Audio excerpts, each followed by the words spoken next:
Rain was pouring outside the motorcycle parking lot of Crest Hill High when the crowd began to gather. Dozens of students shouted, holding up their phones, capturing something brutal and humiliating. A thin girl in a grey hoodie, drenched, silent, stood surrounded by 3 boys in leather jackets. One swung his helmet, striking her shoulder hard. Another laughed. "Welcome to Crest Hill, loser." The girl didn't move, her eyes, quiet and calm, locked on theirs. For a moment it looked like she was scared, but then she caught the next helmet mid-swing.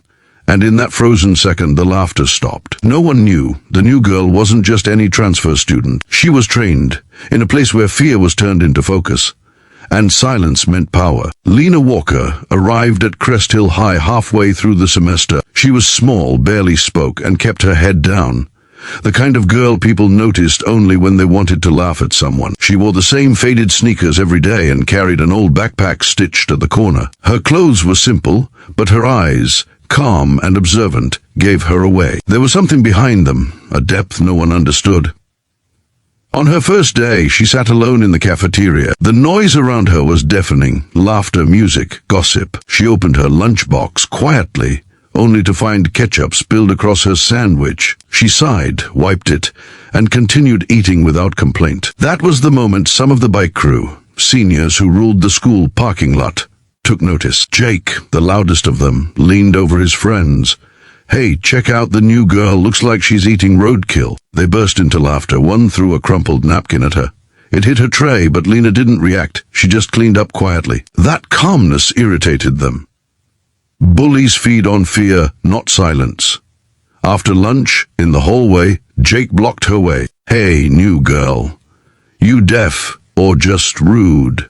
He mocked. Lina looked at him and said softly, "Neither." The tone of her voice, steady, unbothered, threw him off for a second. The next few days were worse. They'd rev their bikes when she walked past, toss her books to the ground, and whisper names behind her back. One afternoon, Jake snatched her notebook. "What's this?" "Homework for your imaginary friends." He flipped through the pages, but stopped when he saw sketches inside. Not flowers or doodles, but precise, technical drawings, body positions, balance points, pressure moves. "What the heck is this?" he said. Lina snatched it back, her voice steady. "It's none of your business." He smirked. "Oh, I get it. You think you're some ninja or something." She looked up, and for the first time there was fire in her gaze. "You should stop," she said quietly. But they didn't. By the end of the week, a video was circulating around school. Someone had filmed Jake and his gang mocking Lina near the parking area.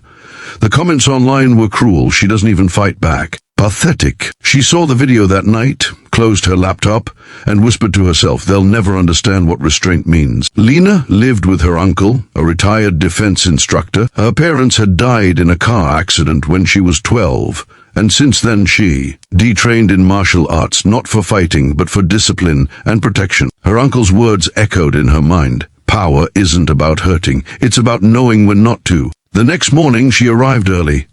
The sky was grey, and the smell of wet asphalt filled the air. She parked her bicycle beside the row of motorbikes. A group of boys was already there. Jake and his friends, wearing helmets, laughing loud. "Hey, new girl!" One shouted. "Need a ride?" "Oh, wait. Your bike's from the dinosaur age?" They surrounded her. Jake twirled his helmet in one hand, pretending to drop it on her head. "Say please if you want me to stop," he teased. She didn't answer. He tapped her shoulder with the helmet. Once, twice, then harder. The laughter grew louder. Then she raised her hand. The next hit never landed. She caught the helmet midair, twisted her wrist, and Jake stumbled backward, his own momentum turning against him. Before anyone processed it, she sidestepped another swing, swept the second boy's leg, and gently pushed him down, not with anger, but with precision. For 3 seconds, the parking lot was silent except for the sound of rain hitting the ground. Then she stepped back and said calmly, "I told you to stop." Jake got up, face burning with shame. "You think you can humiliate me?" He lunged again, but this time she didn't even move. She sidestepped, let him trip over a puddle, and watched him fall into the mud. Her expression didn't change, calm, controlled, centered. The crowd of students began murmuring. Phones recorded, but no one laughed anymore. She didn't hit them. She didn't insult them. She simply walked away, drenched, silent, powerful. That was the moment everyone realized the quiet girl wasn't weak. She was trained, disciplined, and dangerous only when forced. Chapter 2, the lesson they never forgot. By the next morning, the entire school knew about what had happened in the parking lot. Videos flooded the group chats. New girl destroys bike gang. Helmet fight gone wrong. Jake finally got schooled. Jake didn't show up to school that day. His friends avoided eye contact with Lina, but Lina didn't smile. She didn't enjoy the attention. She just wanted peace. When she entered class, whispers filled the room. That's her, the girl who flipped him.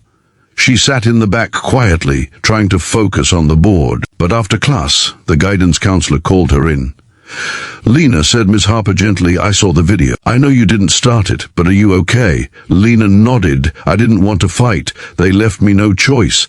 Miss Harper smiled softly. Sometimes standing your ground teaches more than words ever can. Later that day, Jake's mother came to school, furious and embarrassed. Jake had bruises, mostly from his own falls, and his ego was shattered. But when the principal called Lina in, something unexpected happened. Jake stood up before she could say a word. Don't punish her, he said quietly. Everyone looked at him shocked. He continued, she could have hurt us. She didn't. She just defended herself. I was the idiot. That moment changed everything. After that day, the bullying stopped. Not just for Lina, but for others too. The bike crew disbanded, and slowly Jake began talking to her, trying to understand. One afternoon, he found her sitting under a tree, reading. You really trained in that stuff? He asked. She nodded. My uncle taught me. He said defense is for peace, not pride. Jake looked down. Guess I needed that lesson. A few months later, during the school's annual safety week, Lina was invited to demonstrate basic self-defense techniques to the students. She was hesitant at first, but agreed.